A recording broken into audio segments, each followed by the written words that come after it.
Ang pagtrato sa mga alipin. Ika-21 kabanata.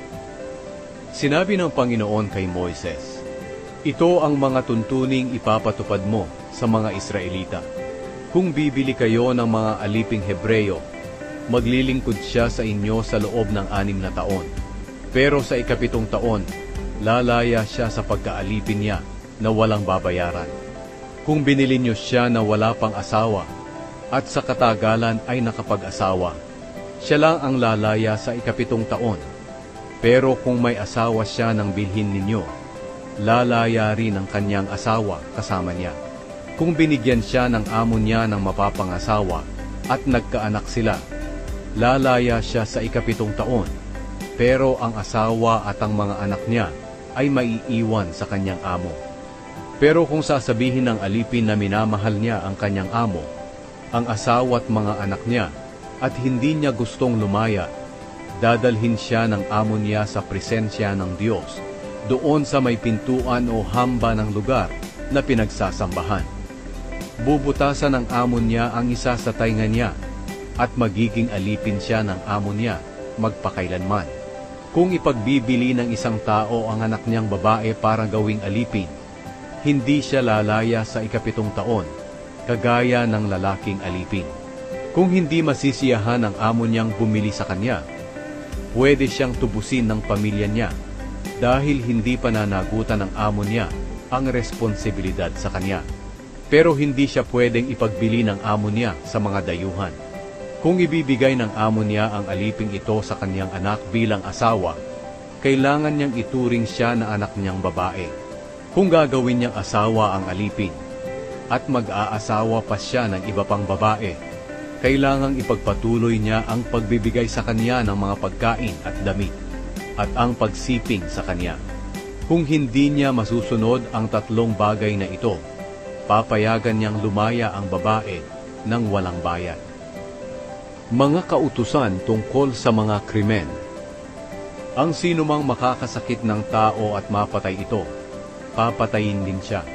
Pero kung hindi niya ito sinadya at pinayagan ko itong mangyari, makakatakas siya sa lugar na ituturo ko sa kanya. Pero kung sinadya niya at plinano ang pagpatay, patayin niyo siya kahit na lumapit pa siya sa altar ko. Ang sinumang mananakit sa kanyang ama o ina ay papatayin. Ang sinumang dudukot sa isang tao ay papatayin, kahit na ipinagbili na niya o hindi ang kanyang dinukot. Ang sinumang lumapastangan sa kanyang ama at ina ay papatayin. Halimbawang nag-away ang 2 tao, sinuntok o binato ang kanyang kaaway at siya'y nabalda at hindi na makabangon pero hindi namatay.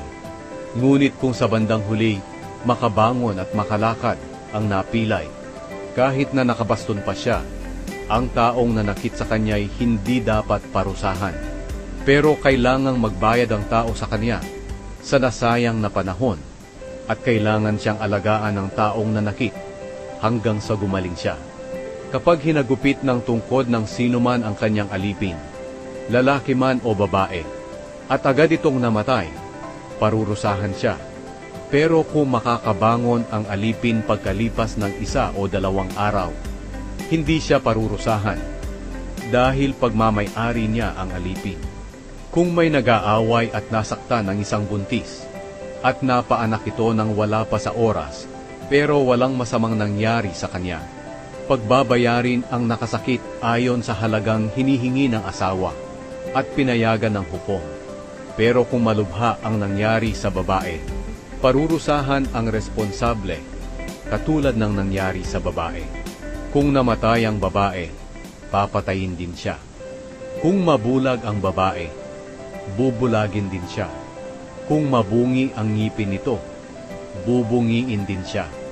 Kung nabali ang kamay o paa, babaliin din ang kanyang kamay o paa. Kung napaso, papasuin din siya. Kung nasugatan, susugatan din siya. Kung nagalusan, gagalusan din siya.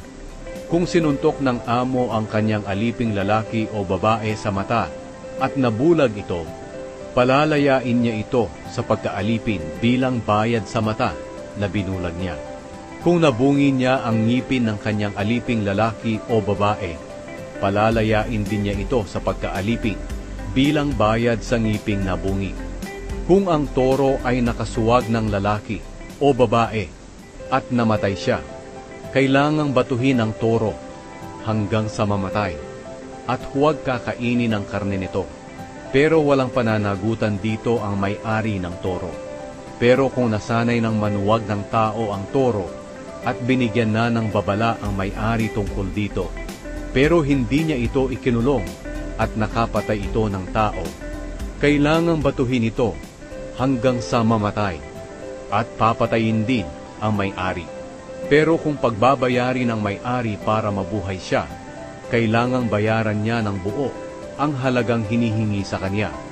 Ganito rin ang tuntunin kung nakasuwag ang toro ng bata, lalaki man o babae. Kung nakasuwag ang toro ng alipin, lalaki man o babae, kailangang magbayad ang may-ari nito ng 30 pirasong pilak sa amo ng alipin at kailangang batuhin ang toro. Kung may taong nagtanggal ng takip ng balon o taong naghukay ng balon at hindi niya ito tinakpan at may nahulog na baka o asno sa balong iyon, dapat magbayad ang may-ari ng balon sa may-ari ng hayop at magiging kanya na ang hayop. Kung makapatay ang toro ng kapwa toro, ipagbibili ng parehong may-ari ang buhay na toro at hahatiin ang pinagbilhan nito. Hahatiin din nila ang karne ng namatay na toro. Pero kung nasanay ng manuwag ang torong nakapatay at hindi ito ikinulong ng may-ari, magbabayad ang may-ari ng isang toro kapalit ng namatay at magiging kanya na ang namatay na toro.